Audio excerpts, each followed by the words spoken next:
The radio had been silent for 11 hours. Not quiet, silent.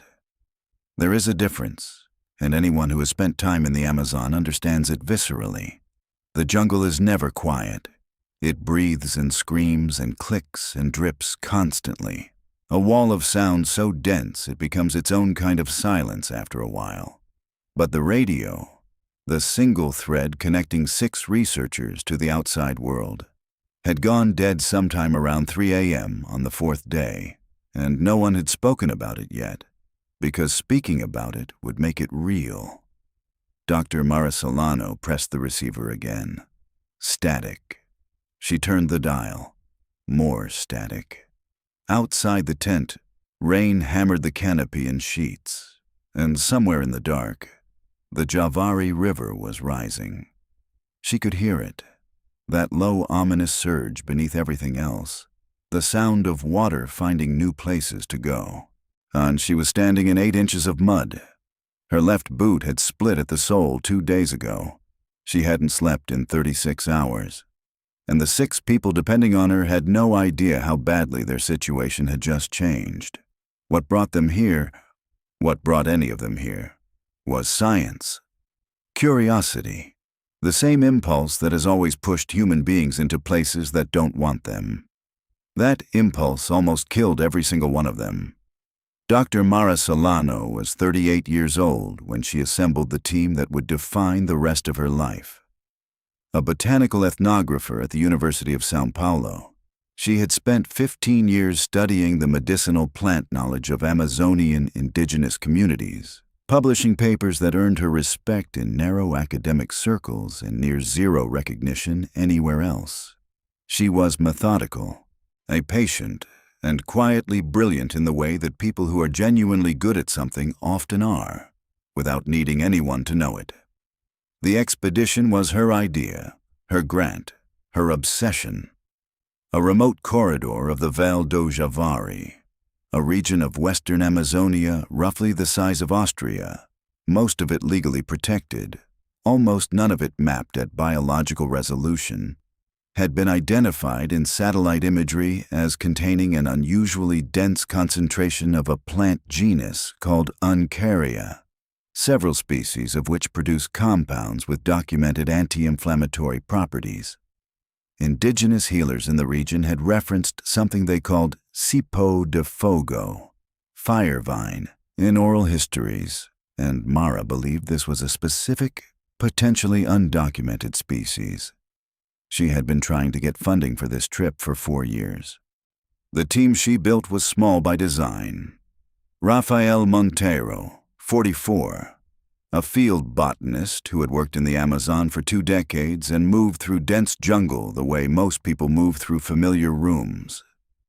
Isabella Tran, 29, a doctoral student in ecology who had grown up in Manaus and knew the forest in a personal, almost ancestral way. Tomas Braga, 51, a photographer and documentarian who had covered crises on 4 continents and whose steady presence in difficult situations Mara had witnessed once before during a difficult field season in Pará. And 2 local guides, brothers named Quiro and Davi Ferreira, both from a riverside community near Atalaia do Norte, both of whom knew this stretch of river better than anyone outside the indigenous territories that bordered it. 6 people, 42 days. A route that would take them 60 kilometers into the forest by river, then another 30 overland. It was, on paper, ambitious but manageable. The Ferreiras had done similar routes. Rafael had done harder ones. The equipment was good. The dry season, June through October, was precisely why Mara had scheduled the expedition for August. The rains would be minimal. The rivers would be lower, calmer, easier to navigate.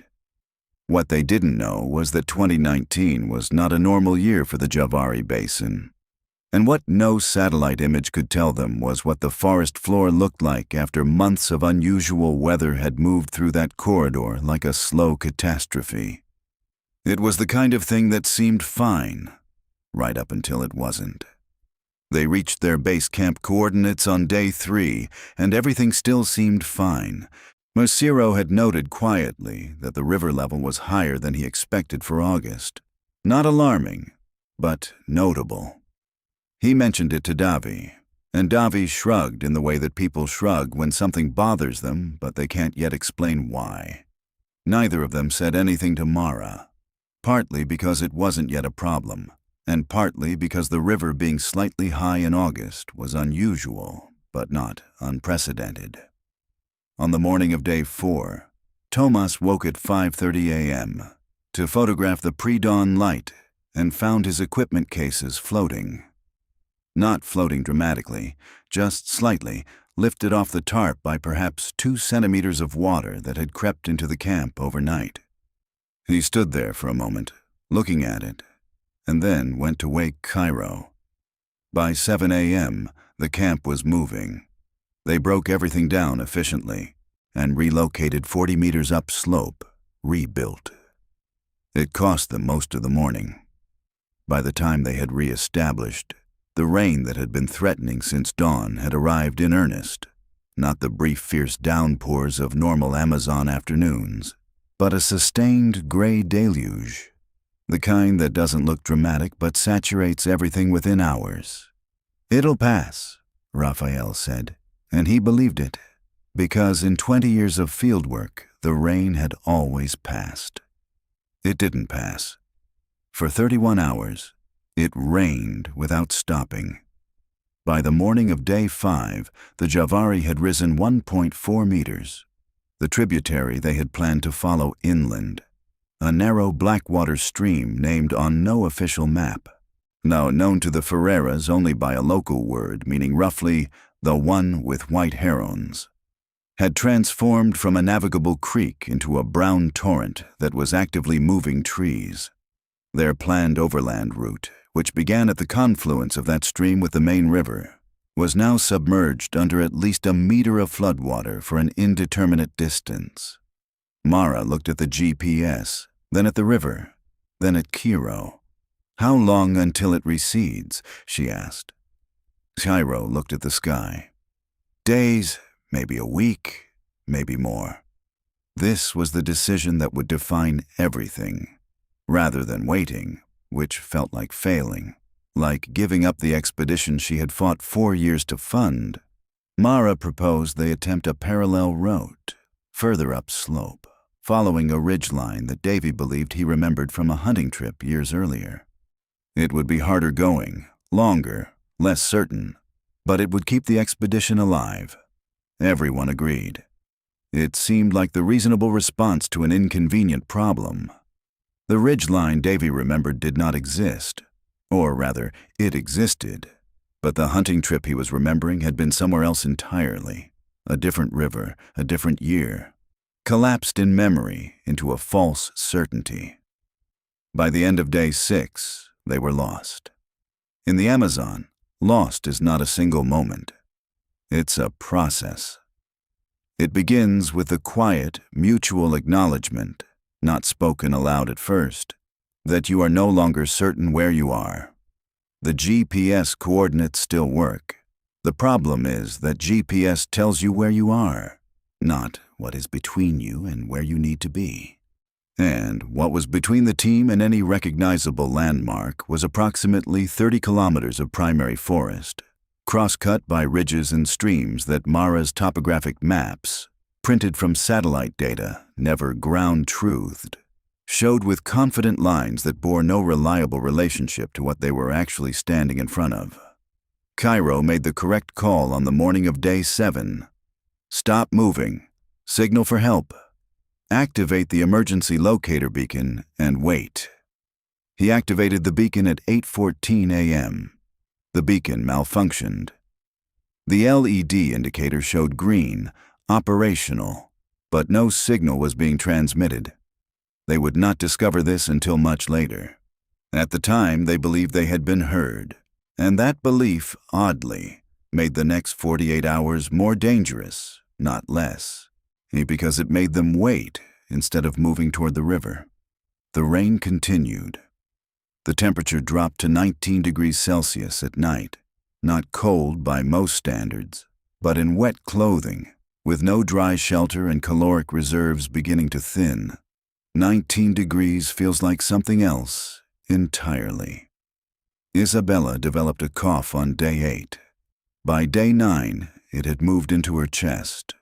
Tomas, who had covered disasters, said nothing but began photographing with more urgency, as if the act of documenting could hold something at bay. And Mara, in the tent she shared with Isabella, sat with the dead radio and the malfunctioning beacon and began, for the first time, to calculate. 6 people, 14 days of food, half consumed, an unknown distance from the river. 1 person already sick. No working communications. Flooding that showed no sign of abating. She ran the numbers twice. Then she put the notebook away and focused on what she could control. That, more than anything, is the skill that survival requires. Not strength, not even resourcefulness, but the discipline to close the door on the thoughts that will hollow you out and put your hands on the next concrete task. The next concrete task was building a better shelter. She woke Raphael at midnight and they worked until 3 a.m., and by morning they had something that actually kept the rain out. It wasn't hope, but it was something to do with their hands. What the mind does under sustained stress is, in some ways, more interesting than what the body does. The body's responses are mechanical. It burns reserves, loses muscle mass, slows cognition to protect core functions. These things happen on a schedule, like a machine running down, and the mind is less predictable. By day 10, Davy had stopped speaking, not from illness, but from a kind of guilt that had turned inward and gone silent. He was the one who had misremembered the ridge. And though no one blamed him, he blamed himself with a ferocity that made conversation impossible. He sat at the edge of camp each morning and looked at the forest in a way that Mara found frightening. Raphael dealt with it differently. He became hyper-competent, cataloging every plant within a 200-meter radius, identifying edibles, organizing equipment with a precision that bordered on obsessive. It was his way of not thinking about his wife and 2 children in Belém. He had left them without much ceremony, as he always did, because expeditions were normal for him and drama at departure felt like bad luck. Now he regretted the lack of ceremony. He regretted it specifically and physically, the way you regret something you can feel in your chest. Isabella's cough worsened. By day 11, it was clear she had a respiratory infection, not yet pneumonia, but moving in that direction. They had antibiotics in the medical kit. Tomas, who had been trained in field medicine for his documentary work, made the call to start her on amoxicillin. It was the right call, but it meant the antibiotics were now gone if anyone else needed them. Mara's own interior state was harder to read, even for her. She noticed that she had begun, at odd moments, to have vivid sensory memories of her childhood home in Porto Alegre. The smell of her mother's kitchen, the particular sound of a specific gate hinge. Hear the texture of a concrete step she used to sit on in the afternoons. The brain, she understood intellectually, retreats to safety when safety isn't available. She let the memories come. She didn't fight them. She used them. There was one night, day 12, when she sat outside after midnight, in a brief pause in the rain, and looked up through a gap in the canopy at a sky that was, for the first time in days, showing stars. The Southern Cross. She knew it well. She had navigated by it as a teenager on a sailing trip with her father. The sight of it, familiar, unchanged, completely indifferent to her situation, broke something open in her that she hadn't known was closed. She cried for about 4 minutes. Then she went back inside and woke Raphael because she had an idea. The idea was the river, and they had been trying to navigate toward a specific point. their extraction coordinate, where the boat should have been waiting. But the boat had certainly left by now. What she needed wasn't a specific point. She needed any point on the river, any point at all, because the river connected to everything else. And rivers, unlike ridgelines, are findable by logic. Water flows downhill, and if you follow drainage, you find water. It sounds obvious. It is obvious. But obvious things become invisible when you are frightened and exhausted and fixated on a plan that is no longer viable. She had been so focused on where she was supposed to go that she had stopped thinking about the fundamental geography of where she actually was. They began moving on day 13. Cairo took the lead, because moving through dense undergrowth toward water was something he could do in a state of exhaustion that would have paralyzed most people. The strategy was pure. Find the lowest ground, follow it. When water pooled, follow it downhill, keep moving. The forest at this point in the wet season was not merely difficult to move through, it was actively, almost personally, hostile. The flooding had displaced ground-level fauna. Snakes that would normally be in leaf litter were in low branches, which meant every step required looking not just down but up and sideways. Fire ants had colonized anything above the waterline, including several logs they attempted to use for rest. Isabella, weak from her infection but medicated and mobile, Nors moved in the center of the group with a concentration that Mara would later describe as heroic, putting one foot in front of the other, hour after hour, with no complaint. On day 13, they covered perhaps 4 kilometers. It took 9 hours. On day 14, they hit a problem no one had anticipated, a natural dam, a massive tangle of fallen trees and debris, perhaps 40 meters wide, 3 meters high, blocking the drainage channel they were following. The water backed up behind it had formed a stagnant lake covering several hectares. They could not cross it. They could not go around it easily. Going around it to the left meant climbing a steep, unstable slope still saturated from weeks of rain. Going around to the right meant entering an area of standing water with no visibility of the bottom. Tomas was the one who solved it, not through expertise, but through the kind of lateral thinking that desperation sometimes produces. He proposed they go over the dam. Not through it, over it, crawling across the tangle of logs and debris on top, testing each handhold before weighting it, moving one person at a time while the others spotted from below. It took 4 hours. Davi fell once, through a gap between 2 logs, plunging to his waist in the dark water beneath the debris pile, and was pulled out by Cairo in a moment of physical and emotional intensity that seemed to break something loose in Davi. He came out of the water shaking and laughing, which is what terror looks like when it releases, and for the first time in 5 days, he spoke in full sentences. They were on the far side of the dam by late afternoon. The drainage channel resumed, wider now. I'm moving faster. Mara smelled something different in the air, a particular quality of openness, the way the light changed. She didn't say anything. She was afraid to be wrong. But what happened next was something none of them had allowed themselves to fully believe in. At 6:47 a.m. on day 15, Cairo broke through a wall of heliconia and stopped so abruptly that Mara walked into his back. He was standing on a mud bank at the edge of a river. Not the Javari, a tributary, unnamed, perhaps 30 meters wide, running fast and brown with floodwater, but a river, open sky above it.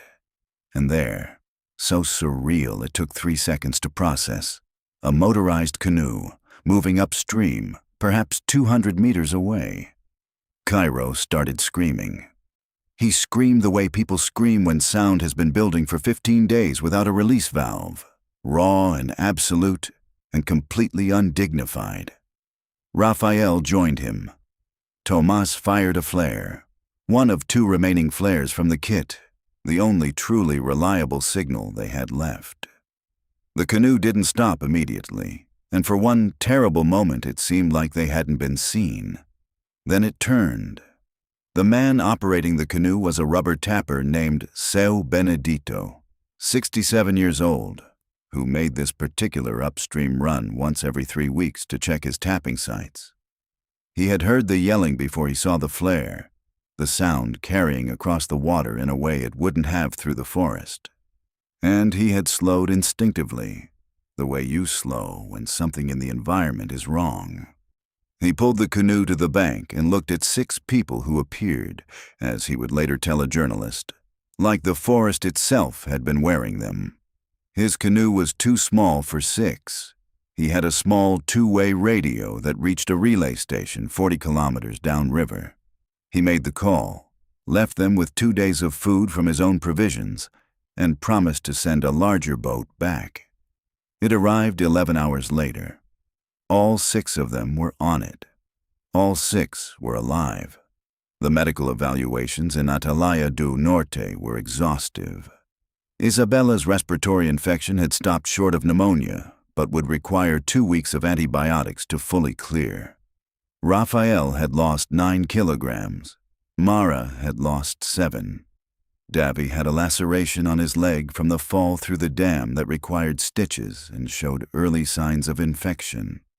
Tomas, not characteristically, had documented the entire ordeal on approximately 1,400 photographs, the last of which, taken on the morning of day 15, showed the team moving through the forest in single file, backlit by a shaft of early light, every one of them visibly destroyed and visibly moving forward. That photograph would later be used as the cover image for a paper Mara published in 2021, not the botanical study she had intended to write, but something different. A detailed account of decision-making failures in field expedition planning, co-authored with a wilderness medicine specialist, aimed specifically at the academic research community. The paper recommended mandatory satellite communication redundancy for expeditions beyond 15 kilometers from navigable water. It was not a dramatic document. It was dry, methodical, specific. It has been downloaded over 40,000 times. The malfunctioning beacon was traced to a manufacturing defect in a batch of units that had been distributed to multiple research institutions. The manufacturer issued a recall. 6 other expeditions, it turned out, had been operating equipment from the same batch. For those 6 teams, they were lucky. They hadn't needed the beacon yet. Davi Ferreira never guided another deep forest expedition. He still lives near Atalaya do Norte, still works the river. He does not speak much about what happened, but people who know him say he keeps a photograph on his wall, taken by Tomas on the morning they found the river. He is in the foreground, chest deep in floodwater, being pulled out by his brother, and he is laughing. There is a question worth sitting with after a story like this one. Not how did they survive? That question has answers. Cairo's navigation, Tomas's lateral thinking at the dam, Mara's capacity to close the door on the thoughts that would have undone her and focus on what her hands could do. The logic of following water downhill, which is so simple it sounds almost insulting until you remember that they were exhausted and wet and frightened, and obvious things stop being obvious under those conditions. The harder question is, why does this keep happening? Why do careful, experienced, intelligent people keep walking into situations that become catastrophic? And the answer, if there is one, is that the Amazon does not care about careful or experienced or intelligent. It is not a place that meets you where you are. It is a place that simply is what it is, indifferent, enormous, operating according to its own logic at scales that dwarf human planning, which is not an argument against going. It is an argument for going honestly, with enough humility to know what you don't know, enough redundancy to survive what you can't predict, and enough trust in the people beside you to say out loud when something feels wrong. Cairo noticed the river was high on day 1. He didn't say anything. That detail haunted Mara for years. Not as blame. She has said clearly that it wasn't Cairo's fault, that the dynamic of expedition hierarchies makes that kind of communication difficult, that the paper she and her colleague wrote was partly an attempt to address exactly that silence. But as a reminder, the jungle doesn't swallow teams. Teams walk into the jungle carrying small silences, small uncertainties, small decisions to not quite say the thing that needs saying. And then the rain comes. If this story stayed with you, if it made you think about risk or communication or what it means to depend completely on the people beside you, share it with someone. Leave a comment. And if you want more stories like this one, we put one out every week. The forest is still out there. People are still going in. Some of them come back.